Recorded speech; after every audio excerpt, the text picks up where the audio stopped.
Stuff. Owning stuff. Yuck, right? You know there's a growing movement of anti-consumers and people saying goodbye to things. After years of being obsessed with personal finance and minimalism, I've combined the two and realized that there's one thing that we should own, and we need to get rid of everything else. What's that one thing?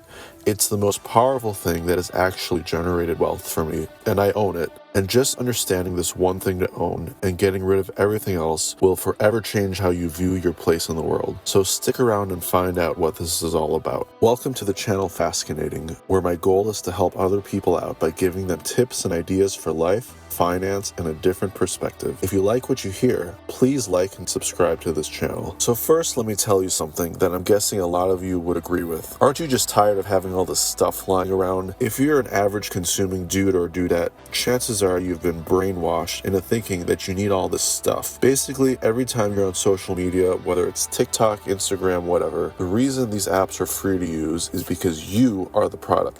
The algorithms on these apps are extremely good at showing you ads in subtle ways. Think TikTok influencers who are getting paid massive amounts by companies to pitch their products to you. And before you know it, you're thinking over and over after watching these TikTok videos, oh, I should get that. I literally see my friends watching TikTok, and once in a while I hear them saying that out loud. Anyway, short story long, consumerism for decades has convinced us to buy stuff, always. First, it started with TV ads, now it's social media. Otherwise, if people stopped buying this crap all the time, the economy would literally fall apart, and consumers buying crap is a huge chunk of what drives the economy. But I see right through all this now, and hopefully I've opened your eyes a bit to this too. The internet is becoming and has become a funnel to transfer your money into the pockets of others. And in return, you get a bunch of crap that one day you'll wake up and realize you don't need 99% of all of it. I've woken up to this. I've fallen in love with the idea of just owning a laptop. I use it for work, I use it for fun, and then I close it at the end of the day and actually go out and live my life. Go somewhere I've never been, stuff like that. This kind of lifestyle I've started doing, and it's so freeing. Think of this image for a second. Think of how clean and simple it is. Like a room with a bed, an office chair, a desk, and a laptop, and that's it. If you're like me, my world has been way too messy, way too cluttered, too much going on, and I love having my room like this. But after years of getting into personal finance and managing my finances and advising others, I've learned that I just love living this way and I just love getting rid of everything. Of course, the reality is I'm constantly working on this and I get sucked in by the consumerism trap once in a while. And yeah, I still need some essentials. But what I've really started to do is just basically own one thing. This thing is just one word, but since I've owned this, it has set me free financially, and I'm constantly working to own nothing except this. While it won't guarantee future happiness, it has certainly made me more free and has given me a lot more peace mentally over the past recent years. Okay, enough teasing. What is this one thing you should own? Assets. What is this weird word, assets? You've probably heard of it from the financial world. Assets are just things that are useful. Okay, great to hear. And now you're probably asking, how do we apply that to actually improving your life? Assets come in the form of businesses, stocks, and other things that generate value. Even your own skills and ability to earn are a form of assets. Okay, yuck. That's a lot of work to own a business or have a job and develop skills, and most people hate working, including me. So what is the solution to own this one thing, assets, and not make it a pain in the butt to own? Well, it's not a perfect solution, but it is a solution to build wealth, become free, and own nothing else along the way. It's in the form of a funnel, and I've been doing this funnel for the past 7 years. So here's the funnel. Take money you earn from your job, and then, yeah, you gotta spend it on essentials like bills and stuff. But what's ever left, save a little for an emergency, and then buy assets. Specifically assets that are called index funds. Do this all the time, ideally a little every week, once a month at the very least. Index funds are the most steady and boring, yet true way to get rich over the long term. Index funds are assets. But why not buy individual stocks or crypto or stuff like that? Yeah, that's up to you. You could go this route, but I don't personally recommend it because it's more volatile. But do your own research on this too. From my own research and experience, index funds are less volatile, less risky, and historically have performed better than individual stocks over the long run. So what are index funds?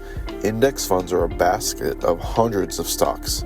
Here are some of my favorite index funds. But why index funds? If you put money into index funds, you're basically saying, hey, I believe the economy is going to keep spending, keep creating stuff, and people will keep buying crap. Which, yeah, is definitely contradictory to this whole video about getting rid of everything and just buying assets. But remember, this philosophy is definitely not mainstream, and most people are still keeping up with the Joneses, spending all the time, not managing their money. But if you do this philosophy over many years, you will be better off than 99% of people. Oops, dare I say the stigma that you could get in the top 1 or 2%, depending on how good you are with this concept. And yeah, there are caveats and no guarantees either, but for every 15-year period since the modern day stock market, the stock market has always gone up over any 15-year period. Just look at a chart. It's doubled basically more or less every 7 years or so. And if you buy index funds, you are following the stock market right up. Now again, there's no guarantees, and yes, the market has and will go down at times. But depending on how aggressively you can invest in index funds and sprinkle in a little luck with the markets and your index funds doing well, patience and not touching your assets and letting it grow. As Warren Buffett says, the stock market is a device for transferring money from the impatient to the patient. And he also said, never interrupt compounding unnecessarily, then you will do well with this. And this is what I've done for the past 7 years. Now I've bought assets in these index funds aggressively, and I did something else which I'll explain in a moment to achieve this. And I got a little lucky too with the market doing well over this period. And well, I could retire now, but I want a little more time in the market to grow my assets so I can live a little more comfortably. Right now I could retire and live frugally, but I just want a few more years to grow my assets. There are lots of ways to go about this whole asset thing, and my plan is to make more videos for you to watch about growing your assets and what to do with it. Because let's say you grow your assets and you get to low 7 figures in assets and index funds. Awesome, incredible. Then what? The math says this. You can stop working when your yearly expenses becomes 4% of your total assets. If that sounded complicated, let's break that down with an example. Let's say your yearly expenses are $80,000. That $80,000 needs to be 4% of all the index funds and assets you own. A quick way to calculate this in this example is to multiply 80,000 times 25, and that will get you to the amount your assets need to be for you to retire. In this example, 80,000 times 25 is 2 million, so you'd need 2 million in assets and index funds to retire. Okay, wait, I just heard something again in my head. I heard most of my viewers laugh and scoff and say, I'll never get to this 2 million. Well, let me introduce you to the dark art of all this. Get creative and figure out how to reduce your yearly expenses. If you can reduce your yearly expenses, then the amount of assets you need will be smaller. For example, if you can figure out how to live off $40,000 instead of $80,000, multiply that by 25, and you'll need 1 million in assets to live off of, and not 2 million in this example. So why 4% for all this? There's been lots of calculations and research saying that this is the amount you can sell each year in index funds and never go broke.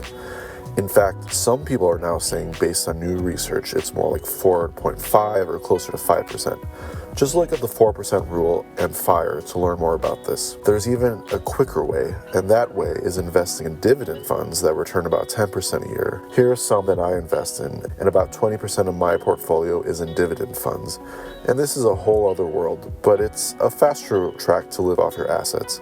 However, it is more volatile, but look it up yourself. Okay, I know you're still annoyed maybe and thinking, I'll never get my expenses that low. I have too many bills and stuff. But every person watching this video is in a unique situation. So here's what I propose you do. And yeah, it's all general tips, but I just want to spark inspiration in you, as that will lead to ideas and then action for you. My question for you is this. Are you creative? I bet you are. Can you research the internet? Can you talk to AI and tell them your specific situation and come up with creative ways to reduce your expenses, keep money left over for an emergency, and then buy assets and invest? I bet you can. You see, so much of being able to live this way is just being creative with it. First, you gotta believe you can be creative with it. If you don't even think you can be creative with this, you have to change this attitude and mentality. And let me reassure you that if you have a brain that works, you absolutely can figure out this funnel I've showed you and mold it so it fits your situation specifically. If you can figure out how to reduce your expenses drastically and get rid of as much as you can, and then buy assets as aggressively and quickly as possible, then you can go down this path and free yourself quicker. It's not going to happen overnight, but over many months, you can make a change with your expenses. If you really want, I talk more about these ideas in a 17-minute video called How to Do Nothing Forever. Now more on getting rid of stuff.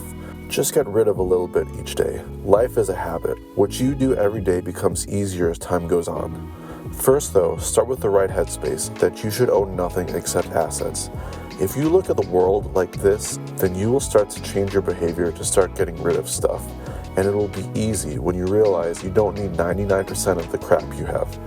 And this goes true for your digital world too. Subscriptions, software, get rid of pretty much all of it. As you can tell, all of this isn't easy and all of it takes time. But is it one of the most rewarding things I've done with my life? It absolutely is. And I hope you do it. To sum it all up, own nothing except assets. Make your life a funnel. Money you earn from a job, take as much as you can and buy assets, specifically index funds. Reduce your expenses as much as you can. Get creative. The more you can reduce your expenses, the quicker you can buy assets, and the quicker you can live off about 4% of your assets. Get rid of almost everything else. Boom.